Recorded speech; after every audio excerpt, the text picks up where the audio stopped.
Hi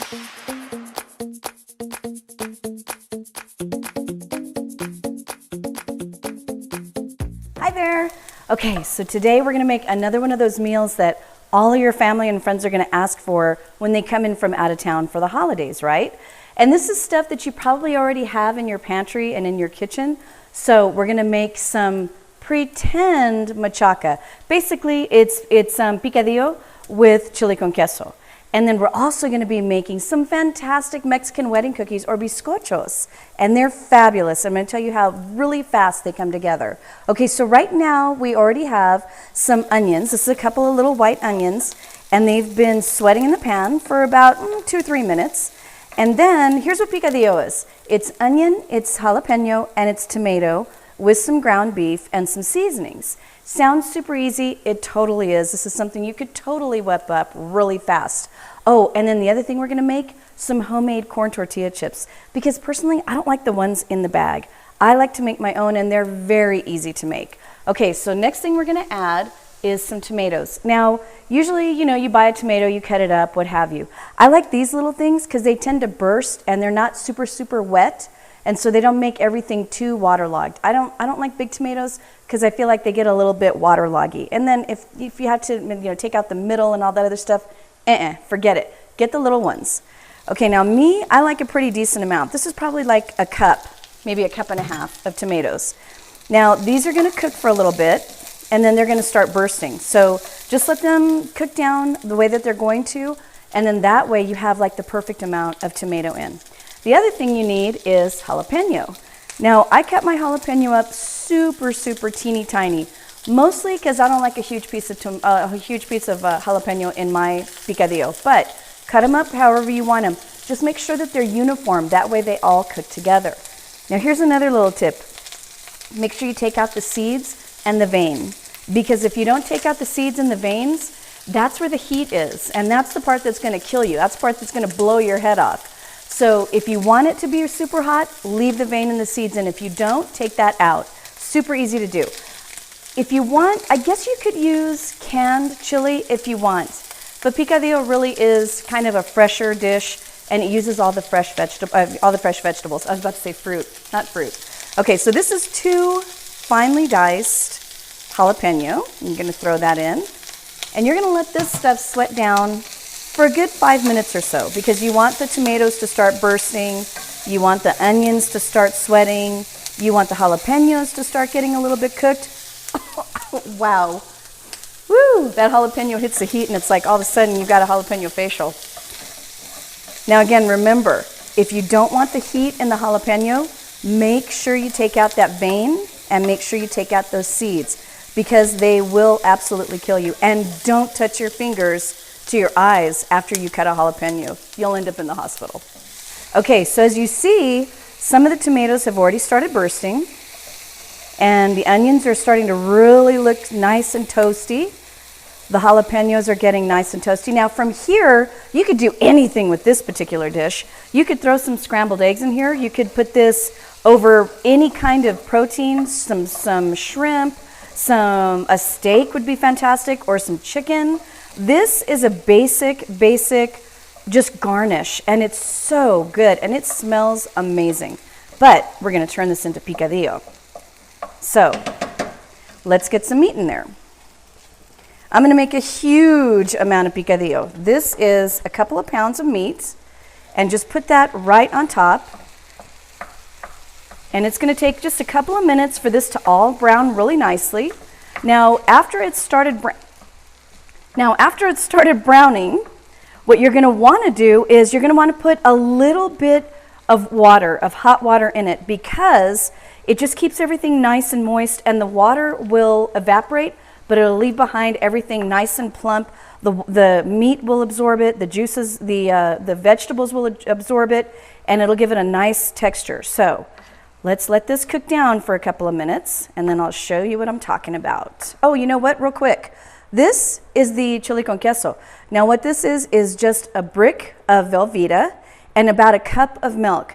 Now when you're gonna do this on the stove, make sure you spray the heck out of that pan, because if you don't, it's gonna become just nothing but cement in your pan, and it'll be next to impossible to take off when you're trying to wash it. So real low heat, let it melt, takes about 15 minutes, really low heat. So a brick of Velveeta and about a cup of milk. Okay, so we've got the picadillo. It's all nice and browned. You see all of the onions, you see the tomatoes have all burst. Everything looks great. Now you're also gonna see a bunch of fat on top. Grab a spoon, and all you gotta do is just drop it in there, and you can pull off a lot of that fat. Now this is the reason why I don't put seasonings in first, because if you put the seasonings in, you're getting it, the seasonings are all gonna go out in the fat, right? So just skim it a little bit, just to get off the big parts of the fat.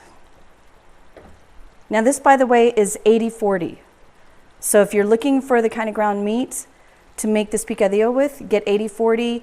I wouldn't go too lean, only because, yes, you do have to get off some of the fat. But I hate to tell you, the fat is where the flavor is. So, and yes, this is a lot of fat. That's why you're skimming it. Okay, that's good. Okay, next up, we're gonna make some homemade corn tortillas.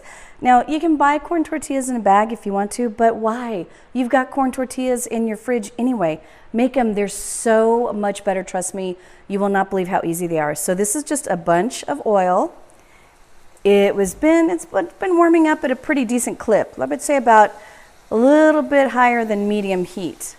And you cut them into quarters. You cut your tortillas into quarters, and you throw them in. And honestly, that's it. And you let them cook, and you flip them, and then you have fabulous homemade corn tortillas, and your family is gonna go crazy. And I mean, you're already at the stove anyway. You might as well make them. And sometimes you just don't have corn tortillas in the house, but you really want them. Just make them, they're so easy. They really are. Okay, so we're gonna turn these. Takes just maybe a couple of minutes per particular pan load.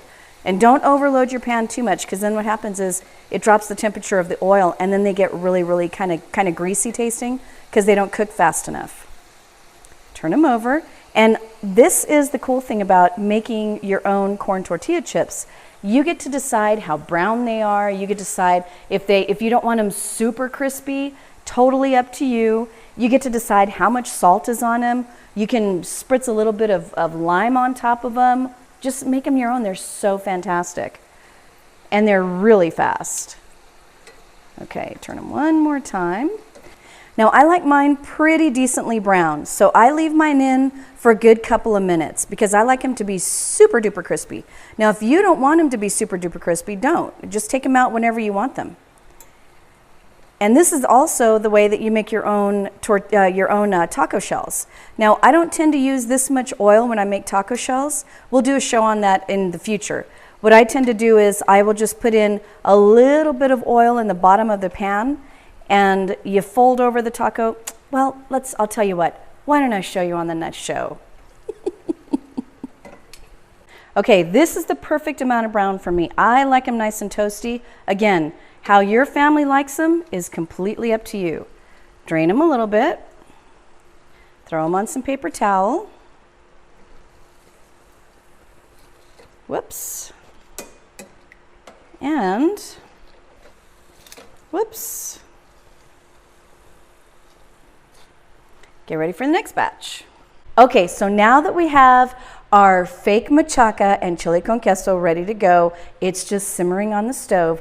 Now we're gonna make dessert. And these are Mexican wedding cookies, AKA biscochos. And you can do these, you can either do these one of two ways. You can either roll them in cinnamon sugar, or you can roll them the way I roll them, which is in powdered sugar. Okay, now since baking is a real art, you gotta have a recipe. Okay, so here's what you're gonna need. You're gonna need 1 cup of butter, softened. It's gotta be completely room temperature. You're gonna also need a real mixer, because if you try to use like a little handheld mixer, it's gonna make a colossal mess. It's gonna get everywhere, and it just doesn't come together as well. So you don't necessarily have to have this behemoth, but make sure that you use not a hand mixer. Okay, so we got a cup of butter. We have a 1/2 cup of powdered sugar. And this is a really easy recipe. It just kind of all gets dumped into the mixer and then started. And then you have 2 cups of flour. Next thing, you're gonna need some flavor. So you got some vanilla, and you're gonna need a couple of teaspoons. Me personally, I gotta be honest with you, I put in about a tablespoon. Tablespoon of vanilla, and then, now this is another way, this is kind of just like my own little trick that I've done over the years. This is not my mother's approved recipe, but this part I really love. This kind of makes them taste a little bit eggnoggy. So here you've got your rasp, and you've got your real nutmeg, okay? You can use fake you can use already ground if you want to, that's fine. Okay, so you're just gonna put a bit of freshly ground nutmeg in here, not a whole bunch, because you don't want these to be nutmeg cookies. So I would say maybe 1/8 of a teaspoon, and that's it. And everybody's gonna go, what is that flavor in the background? And you know, it's real nutmeg, and believe me, it makes a difference. Okay, next up, you gotta mix everything together. And you're like, wait a minute, there's no liquid in here. There really isn't. This is it. You're just gonna put a bunch of butter and flour and sugar together and your flavorings, and then you're gonna turn this on. Now go slow because you'll get flour everywhere. See what I mean?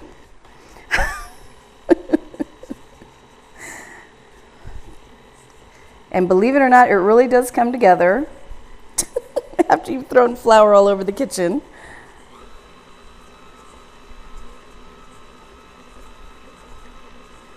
Woo! I can smell that nutmeg and the vanilla already. Yummy. Okay, so you're gonna notice before it really starts coming together into an actual clump of dough, it starts looking a little bit like pebbly. Keep going. This takes a couple of minutes, maybe a minute and a half, and then all of a sudden, next thing you know, the butter incorporates and it turns into, let me just paddle this a little bit. It turns into dough. And this dough, if you put it in the oven right now, the butter's just gonna melt away. So what you're gonna wanna do is get it all off of your paddle. Nobody likes a dirty paddle. And then, okay, you gotta taste it. Fab. Okay, no eggs, no liquid, no nothing like that. And that's it. Ta-da, butter cookie recipe, biscocho recipe. Now, put it all together. It doesn't really need to be that bad. It doesn't need to be that compacted. But stick it in the fridge because you need to let it refrigerate for a good half hour, maybe an hour even. Heck, you can make this and use it the next day. What you want to do is you want to get that butter nice and firm again so that when it goes into the oven, it doesn't, the cookies don't spread. These are supposed to be little teeny tiny balls of deliciousness. So let's put this in the fridge. Okay, so our dough, and this doesn't look like a lot of dough, but this is gonna make a lot of cookies. So our dough has been sitting in the fridge for about half an hour. So the butter has gotten hard again, and that way they're not gonna spread when they go into the oven. Now what you need to do is you need to grab a little bit, I would say like a tablespoonful, and then roll them. And that's it. Ta-da, just like that, right? So you're gonna make a whole bunch of these, and I would be honest with you, I would say, make a good double batch. This is not a double batch. I would say make a good double batch because these things go like hotcakes. People love biscochos, and you're gonna love biscochos. And make them with butter because like at bakeries and things like that, they tend to make them with lard, and that's why they don't taste as, good. They're a little bit kind of heavier in your mouth. So make sure you make these with butter and make sure you make a double batch. Okay, so 2 rules about biscochos. Always use butter. I can't stress that enough. A lard cookie, yucko bucko, it doesn't taste good at all. And then the other thing is, you're gonna put these in at 350 for about 15 to 20 minutes, but oddly enough, this is one of those weird recipes where you're not looking for golden brown cookies, you're looking for 15 to 20 minutes. Because if they get too brown, that means they're overcooked. So you want them to be this color, a little teeny tiny bit darker. That's it. And it really does. It takes about 15 to 20 minutes, depending on your oven. And I'll show you the color you're looking for when we take out this batch. Okay, we have butter cookies. They're so fabulous. Okay, now look, remember I told you, you don't want these golden brown because that will be way too overcooked. See, they barely get any bigger and they don't really get that brown. Now turn them over and you can see that's about as brown as you want the bottoms, and that's it. You don't want this color throughout the entire cookie because then that makes it way too overcooked. Okay, so now what you're gonna do is you're gonna roll them in powdered sugar and just toss them in. And now they have to be kind of cooled, okay? So, because they'll absorb all the sugar if they're not cooled. And there you have your very own biscocho. They are so fabulous. And then just do the rest of these. Now, the good thing about these is they don't really last that long. Now, if you need to, you can always re-roll them. If, for instance, they get to a couple of days that they've been sitting around and they've absorbed some of the sugar, just re-roll them. But I guarantee your family's going to absolutely love these. And I'm going to taste one right now. I know I usually taste the entree first. Cookies are too good to taste. Oh, by the way, you will be totally called out if you eat these with black clothes on. So you should probably be ready because they make a colossal mess.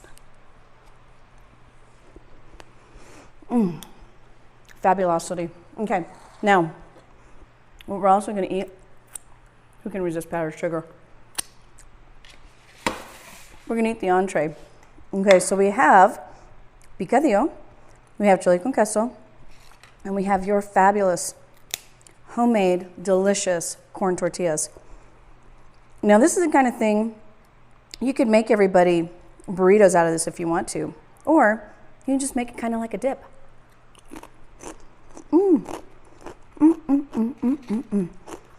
And they're so crunchy. And how did you do it? Just like that. Make this for your family.